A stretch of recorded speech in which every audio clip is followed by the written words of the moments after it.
not only did the Falcons get a win, they did something they haven't done in a very long time.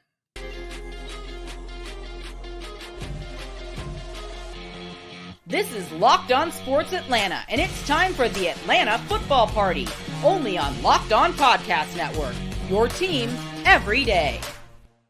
Welcome into the Atlanta Football Party, your home for the best Atlanta Falcons football talk. It's local insight you can't get anywhere but right here at Locked On. I'm your host, Tenitra Batiste. Alongside me are Jarvis Davis and Aaron Freeman. Today's episode is brought to you by LinkedIn Jobs. LinkedIn Jobs helps you find the qualified candidates you want to talk to faster. Post your job for free at linkedin.com/LockedOnNFL.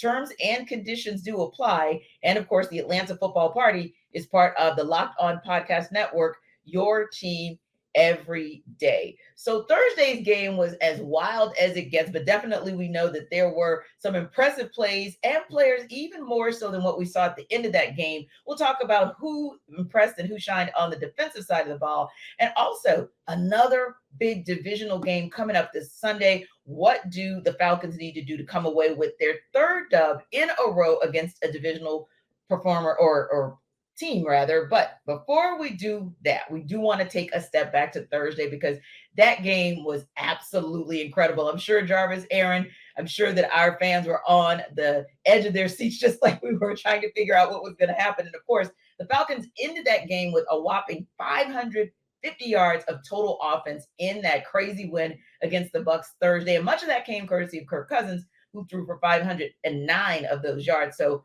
for you, Jarvis, what were you most impressed with in Kirk's franchise record-setting night? You know what, T and Free, just by how conversations, how we talking about taking advantage of different matchups and everything. I feel like this offense was able to take advantage of a mismatch because one of the things that, just going back and watching the film, you see the Bucs knew that they couldn't match up man to man with the Falcons. And when you think about it, just they continue to play zone, and Kirk would just continue to pick them apart.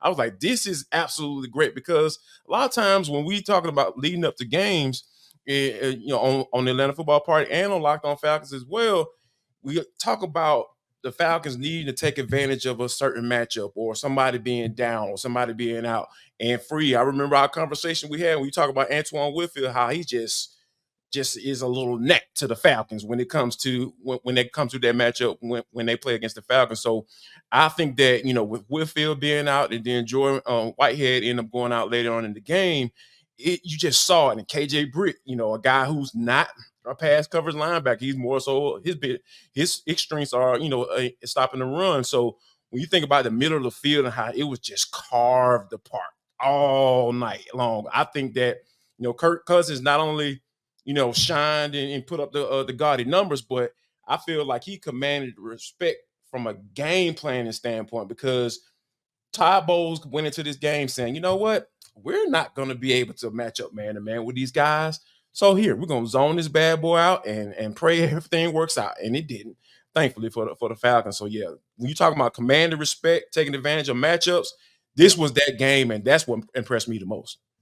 Indeed. And how about for you, Free, when you look at it, of course, it's not just about the numbers because obviously we would have wanted the run game to kind of show up, and we'll talk about that in a second. But to Jarvis's point, this is the quintessential example of taking what the defense gives you and having the type of football IQ that Kirk Cousins has to be able to take advantage of how the Bucs defended against him and this Falcons offense.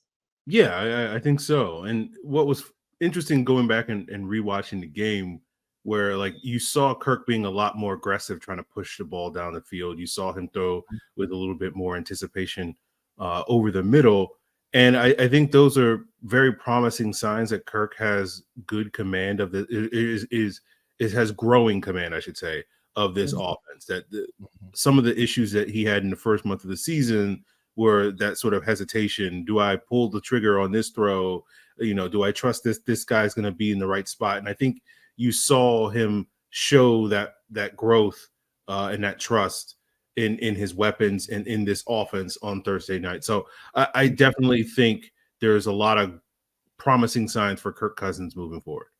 Yeah, and that's a great point, Free, because he talked about that in the post game, how there were times when he released the ball and it was before Kyle Pitts or Drake London got to their spots, but he trusted and knew and was confident that they would get to their spots and they'd be able to make those catches, and they absolutely did. So yeah, we're starting to see those pieces that we haven't seen maybe as consistently in the first 4 games of the season, but now it's all kind of, or the first 3 games in the season, but in that 4th game, it kind of came together.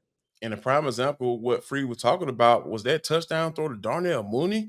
You talking about a squeeze. I'm talking about that had to be a perfect throw. Any inch to the left or inch up above or inch to the right, you talking about possibly being an interception. And we know people would have been very upset if that would have been a turnover, in the red zone. So when you think about it from that standpoint, that is, that not only he has a greater command of this offense is, I feel like a lot of the guys know that the ball is going to be there. So they have a sense of urgency of getting to the spot where he expects them to be. So I think that this is something. This is big for me, because I feel like not only, you can see it from an outside perspective, just looking in. I think that the around the league, a lot of guys are going to start looking at this offense and saying, okay, we thought we could play this team this way. So now we got to figure out what we're going to do. And do we have the personnel to be able to match up with these guys? And that's what's important when you're talking about going on a heater and going on a win streak, and going out there and establish yourself and who you are as an offense. Yeah. And Aaron, we really thought ahead of the game that this was going to be an opportunity for the run game to actually go off, because we know that the Buccaneers run defense is kind of up and down, if you will, but we really didn't see that opportunity. And again, you take what the defense gives you, but we only saw 18 carries for 73 yards between Bijan Robinson and Tyler Algier in that Bucs game. So for you, were you concerned that the run game didn't get going, or were you of the mindset that, hey, it was just more the effect of, hey, the passing game is just going that well, so you stick with that? A little from column A, a little column B, I guess you could say. Like, I think, with the run game the last couple of weeks, it hasn't really gotten going. And I think, there are reasons for that. Some of the offensive line injuries. I think, some of the, Caleb McGarry did not look 100% back from his knee injury. And, and whether that's going to be an issue moving forward, we'll sort of have to see. I think it manifested more in pass protection than it did as a run blocker. But it's one of those things where you do kind of wonder, okay, the first 3 weeks of the season were like the identity of this Falcons offense is based around their run game. And the last couple of weeks, it hasn't been that. And so there is a concern there, but at the same time, they've been able to compensate by throwing the football. And it's like, well, if plan A isn't working and you have to pivot to plan B, and plan B, hopefully it's not dropping back and throwing the ball 62 times in a game. But if you have to do that to win games, and you can do that to win games, it's one of those things where it's like, okay, that's a little reassuring that you can figure it out. So it is a concern, but at the same time, like, the Falcons are finding ways to figure it out. So I am concerned, but I'm not concerned at the same time. You know what I'm saying? Right. Yeah. Because if you're going to throw the ball 58 times and you have a completion rate of 72.4%, I think for the most part, we're all going to be good with that. But Jarvis, let me ask you kind of the same question, but maybe with a little bit of a different angle, particularly with Bijan Robinson. So far in 5 games, he's had 67 carries for 285 yards and just 1 touchdown on the ground. No touchdowns through the air so far, but particularly on the run side of Bijan's game, are you at all concerned about those numbers not quite looking like what maybe you thought they would 5 games into the season? No, not really, because when you think about where they are as an offense right now and what it's going to look like maybe in week 12, week 13, if we're talking about week 12 and week 13, that he's averaging 2.9 yards a carry or 3.5 yards a carry, then I'd be concerned, right? Because that's not productive, right? You at least look for those guys to average 4 yards a pop, and I think he's at like maybe 4.3, which is not bad, But when you look at the average, yards per run when it comes to Tyler Algier, it's about 5.3. So you got both backs kind of hovering around in that same area. So when you think about it from that aspect, it's like, okay, small sample size. Yeah, I can see why people can get concerned, but for me, I'm looking at the big picture and I'm trying to figure out, okay, how can they, divide up these carries?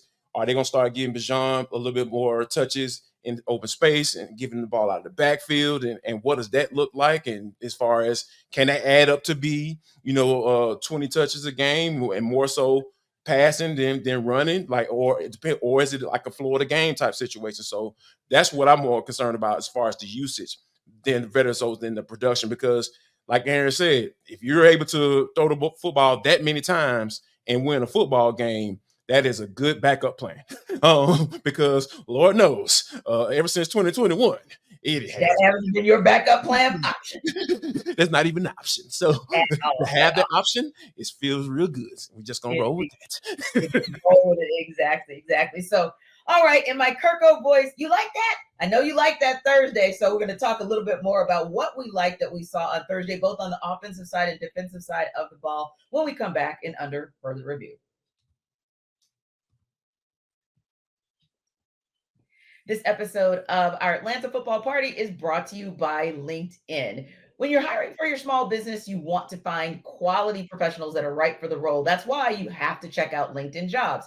LinkedIn Jobs has the tools to help find the right professionals for your team faster and for free. And it isn't just a job board. It helps you hire professionals you can't find anywhere else, even those who aren't actively searching for a new job, but might be open to the perfect role. In a given month, over 70% of LinkedIn users don't visit other leading job sites. So if you're not looking on LinkedIn, you're looking in the wrong place. And on LinkedIn, 86% of small businesses get a qualified candidate within 24 hours. So hire professionals like a professional on LinkedIn, where you can post your job for free at linkedin.com/lockedonnfl. That's linkedin.com/lockedonnfl to post your job for free. Now, terms and conditions do apply, but do what 2.5 million small businesses are doing, and that's using LinkedIn Jobs for hiring. So go to linkedin.com/lockedonnfl.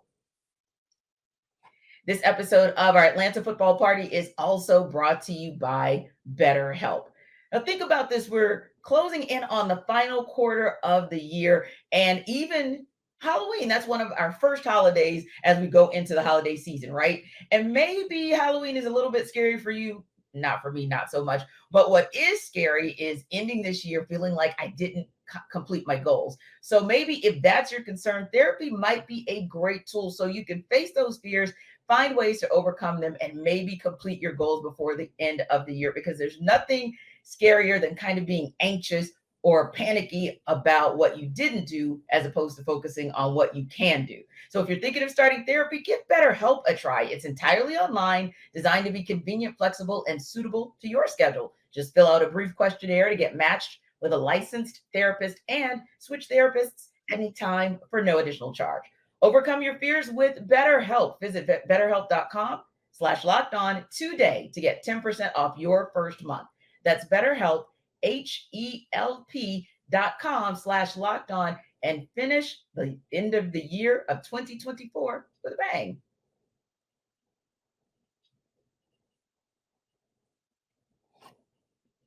Okay, Aaron, in those first couple of games this year, all you heard was want, want, want. We want Michael Penix Jr. Time to get the rookie in. Time to get our first round pick in. Do you think that we have finally come to a point and place where we will not hear that kind of noise for the rest of the season? No, that's not how fans work, T. That's not how they work. I'll relay a story. I remember in 2016 when Robert Alford was struggling with penalties early in the season. Everybody was like, stinks, get rid of him. Then he proceeded in the second half of that season to play great football. He played even better football in 2017. Then in 2018, he got injured and his play dropped off. And all the people that at the beginning of 2016 were like, Robert Alford stinks, were basically in 2018 like, I told you, Robert Alford stinks. They're just laying low. That's all they're doing. They're just laying low. The minute Kirk throws an interception or whatever and the Falcons lose a game, they'll be right back. So that it will quiet it for this week. And then if the Falcons win next week, it'll be quiet for that week. But the minute the Falcons lose, the minute Kirk has a bad game, it will be back in the woodwork. That's just how fans work. They're just sitting and waiting. That's all they're doing. That's just sitting and waiting. That's it. So no, we have not heard the last of it this season. It will happen again at some point, but hopefully at least for a couple of days. We got a little break. A little respite. Yeah, and you're right, because it's almost like this fan base has been so accustomed to suffering, and they're so accustomed to, no, that didn't work. I told you it wasn't going to be sustainable. So do something else. So maybe you're right. Obviously, we all believe they're going to get past the Carolina Panthers and in all likelihood get past the Seattle Seahawks with a W. But don't let there be an issue in Tampa that next week. You are absolutely right. We're going to get right. We potentially get right back to the calls for MPX. What about you, Jarvis? Do you think that it's quieted for good, or maybe like Free said, quieted down for a couple weeks until? Yeah, it's for good right now. You know what I'm saying? I say for good, Right because now. here's the thing: like, certain people, they're gonna hold on to their takes, the hot ones. The hot ones are in the crevices right now. They're in their caves, just chilling, sitting back, and then, because when you think about, Kirk building up all this equity that he's built in these last few games, he's actually leading the league in fourth quarter comebacks, a game winning drives. Like, imagine that. That is an amazing stat. I was like, yes, that is a nice stat right there. So make sure I got my little stat in there for the day. But yeah, when you think about it from that standpoint, he's built up so much equity. I feel like those guys, even if he does have a bad game, those guys, people are gonna look at the people like they're crazy, like, man, shut up. Like my boy Michael Ealer on the last episode of on the last episode of Power, he was just like, man, shut the blank up, you know what I'm saying?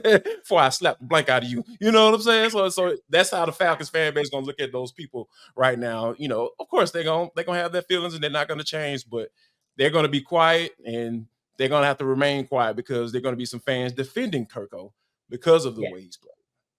Yeah, which I definitely can appreciate, because I think this show, along with Locked On Falcons and the other shows in our Locked On Sports Atlanta family, have been saying, hey, we had a little concern, but none of us were hitting the panic button at all, because we expected that we were going to see maybe not 58 passes, but we at least expected to see a high-powered offense like we saw Thursday. But Free, we'd be remiss if we don't also talk about who made this happen on the sidelines. Obviously, Zach Robinson had a good game plan this week, but also I kind of looked at it in its totality and said, for me, I appreciate the moxie that Raheem Morris had to show up and go for it on fourth down and playing to win, versus what I thought Todd Bowles did in the end, which was playing not to lose on that final drive for the Bucs. And that's not something that we've seen consistently as well. So for you, what does this say about what you can anticipate from Coach Rod that we haven't seen in a long time in terms of how he approaches a game?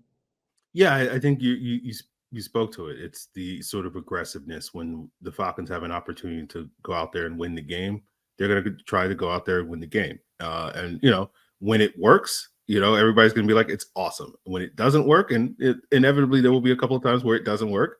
Everybody, I think, was the Chiefs game when they went for it on the fourth down, and everybody was like, you should have kicked, that whole thing. So, yeah, so it's one of those things where, like, that's just how football works. But I think having a coach like Raheem Morris that is not going to play it safe, as you pointed it out. And I agree with you with the Bucs. Like, they did get pretty conservative there at the end of the game. And I think sort of were just like, oh, we got this, right? We got this, after Kirk threw that pick. And it's like, yeah, we got this. And it's like, no, you don't have it.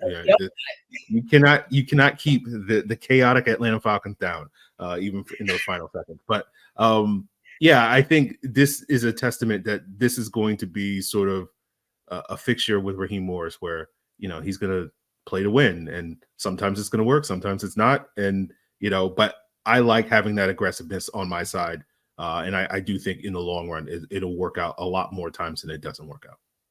For me, I feel like Raheem is the guy that he has a good feel for it, because like Free said, people are going to question it. Sure, they're going to question it, whether or not, oh yeah, hindsight 2020, man, you should have kicked the point, got the points. No, I feel like as long as it makes sense in the moment, sure, you can go back and question it, right? But I feel like Raheem has a good feel for when to go for it. When is that moment that when you're looking at in this 4th and 4 and you're saying, hey, man, we probably need to go for it, go for it on here. And then there you go, your touchdown to Darnell Mooney. So those type of things are that you need to look at. What are the results of it, right? Are those the type of decisions you make that can change outcomes of the game? And a lot of times it has worked in their favor. So when you think about it from that aspect of it, this coach needs to be, lauded for that. And I think that this is something that we can say that, in the moment, be okay with whatever decision he makes, because he has a good track record so far. Indeed. And Free, just before we wrap up, got to talk a little bit about the defense, because again, Tampa Bay thought that they were just going to walk it off, if you will, just kind of walk away with the win because of that pick from Kirk Cousins. But you got to give the defense a lot of credit for being able to get the ball back to the offense. So I want to talk about what impressed you, particularly in how they handled that, but also what you want to see them do more of come Sunday in this Panthers game. Yeah, I think the thing that stood out to me with the defense was, guys made plays, and you saw it with Jessie Bates, forcing that fumble, and other guys, especially in the front side, were really stepping it up in the second half. And so that's kind of the thing I want to see. Like, I think this defense works when guys are going out there and making plays, when Matthew Judon is doing what he did in the second half of the game, which is getting a lot of pressure, creating holding calls and all that stuff, Grady, Jarrett, et cetera, doing all that stuff. And so I think when you have your best players like a Grady Jarrett, like a Matt Judon, like a David Onyemata, got a critical sack, a Caden Ellis got a critical pressure on a third down, Jessie Bates forcing a fumble and whatnot. And we've seen AJ Terrell and Justin Simmons and all those guys also make plays this season. When this defense has those guys making those types of plays, I think this defense is really effective. When they're not making those plays, it's the bend but don't break stuff that I've been complaining about for 4 weeks. It's like it's a little too much bending on that front. So I think when their best players are stepping up and making the plays that we know they're capable of making, that's when this defense is at its best. And I feel like a defense can be even more. You start sliding on up that, those rankings and the most important categories. And when you're talking about forcing turnovers, total points given up per game, those are some of the things you got, not necessarily this game, but you have guys that are not necessarily the main guys making plays. Like I talked about coming into the season, a guy like James Smith-Williams, I'm like, okay, this guy can be solid in the run. He's proven that. Leading the team in TFLs, right? With 5. So he has been so strong in that area. And I'm just like, this is why the Falcons, went with him, because people talking about the outside linebacker spot. Like, oh, why is this dude in here? So here, 5-0 is in there for a reason, and you can see it. And it's specifically in that run game, dude was making a lot of plays out there. And also, Ruka row. The man got it. He was on the active roster for the first time. Like I'm talking, I had to roll it a couple times when he started playing well. So that might be the nickname. I don't know. I might slip up every now and then, but if he started balling out, I'm gonna have to roll that thing about 3-4 more times. He looked good. He looked good specifically in the run game, especially on the goal line. I'm talking about shock and shit. Boom, shoot them doggone hands in there. Get rid of that doggone offensive line. Stop playing around. We ain't doing no dancing over here. Let me go make this tackle, man, and making sure this running back goes backwards, because that's the thing that is so important on the goal line. Like you can't give up an inch. And I'm talking about he and Grady were just so stout right there at the point of attack. And it was just a beautiful thing to watch. So you got to give those guys credit. Yes, and you guys touched on it a little bit, but I want to talk about it more on the other side of the ball. We know that we have seen this defense kind of give up some points, so I want to talk about how they could do a better job of containing when we come back in What's Next. This episode of our Atlanta Football Party is brought to you by FanDuel. NFL fans, we have completed 5 weeks of the season, and maybe you have already, but you can, again, if not, get big returns on FanDuel, America's #1 sportsbook. So when you have a hunch in the middle of the game, like maybe a hunch in that game in the Panthers, might not even take till the middle of the game, by the way. But if you have a hunch in the Falcons game against the Panthers in Carolina Sunday, you can take a look at that, check out the latest stats, view live play-by-play, and so much more on the same page where you place your bets. You'll get started with $200 in bonus bets guaranteed when you place your first $5 bet. So visit FanDuel.com to learn more. And again, we're 5 weeks into the season. Hopefully you've had an opportunity to get a big return on FanDuel, but if not, no worries. You can start now. Have a hunch in the middle of the game? Might want to act on it. Check out the latest stats, view live play-by-play, and so much more on the same page where you place your bets. So don't forget, you'll get started with $200 in bonus bets guaranteed when you place your first $5 bet at FanDuel.com, because FanDuel is America's #1 sportsbook.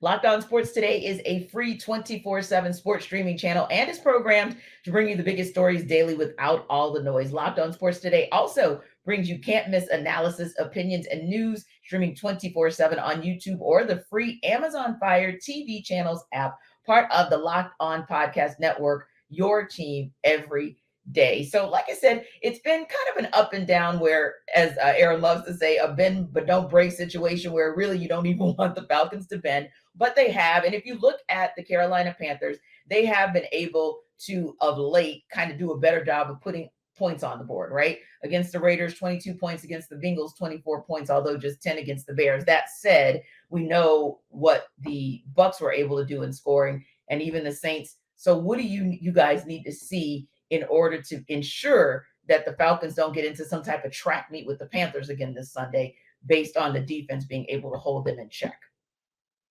I think they just go old school. Let's stop the run. If you're able to stop the run, because Chuba Hubbard, he's had some success against the Falcons in the past. And when you think about what the Bucs were able to do, that's why how the offense got rolling, because Rashad White, it didn't matter who's back there. Rashad White, Bucky Irvin, they were just turning around. Them bad boy was just gassing his team. So, obviously they made some necessary adjustments, only gave up 6 points in the second half of that game. But I feel like getting off to a good start and establishing, saying, hey, not today. Because one thing about these type of games, you're looking at them being at the bottom of the division, 1-4. Oh, yeah, we got this one. Oh, yeah, we're going to go ahead and do what we need to do. But no, you got to go start by doing it on the field and punching these dudes in the mouth, saying, hey, Chuba, you're not going to get anything today, so don't even worry about that. And Andy Dalton, you got to figure out how to get pressure on this cat, because guess what?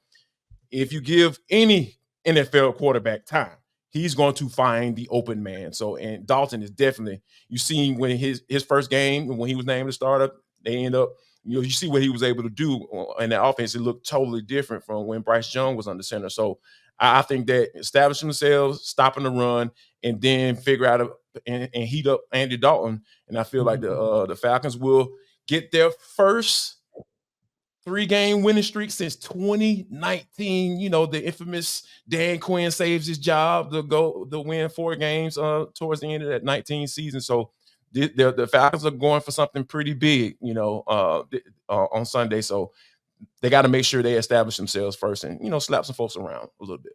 Yeah, and I think it's an opportunity for them to show a dominance, if you will, to be able to say, hey, we're going to dominate in the trenches. Hey, you try to get past us on the first level, we got you on the second level, because we see that the linebackers have started to have an uptick. Andy Dalton, you want to try to throw against the secondary, good luck. Just all of those phases of the defensive side of the ball. This is an opportunity, I think, for them to show that they can dominate.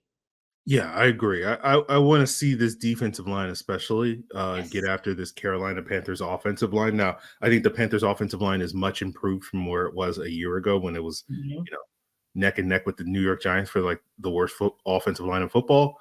But like, I want to see this defensive line make them look like they regressed a little bit, and if they can do that, I think that will be huge for them, going back to what you guys are talking about, pressuring Andy Dalton and making him look, like a 36-year-old backup quarterback, or however old, 48-year-old. I don't know how old Andy Dalton is at this point in time, but 100 years old.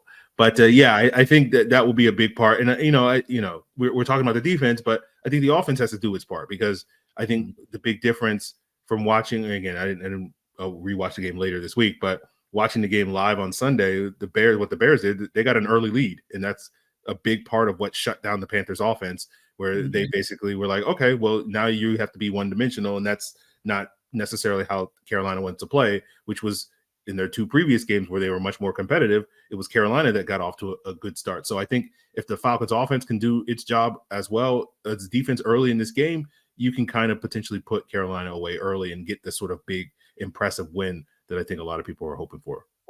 Yeah, that's a good call because when I look at the box score and I see a nice consistency, if you will, 7 points, 10 points, granted just 3 in the third quarter, but then 10 points in the fourth quarter. But for me, most impressive is being able to, like you said, get that early start and making sure that you kind of establish yourself offensively so that you don't go back to what we saw in the first couple of games this season where the defense had to hold you down until you could maybe catch up to them. Just start off strong and put the defense in a position, or shall I say, put the Panthers offense in a position where this Falcons defense can dictate what they do because maybe they're playing the game of catch up.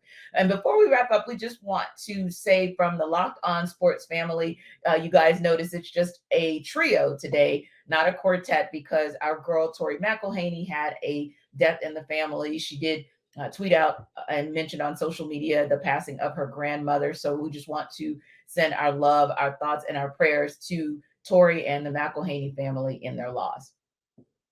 Shout out to you, Tori, and hopefully she'll be back and figuring out a way to, because that's the thing about life. When you have a loss like that, especially like a matriarch of the family and stuff like that, it's kind of hard to kind of deal with that stuff. So I'm glad that she's taking time off to kind of work through those things, because Lord knows that can be some difficult things to try to get through as they deal with it. So we're looking forward to getting her back when she's ready.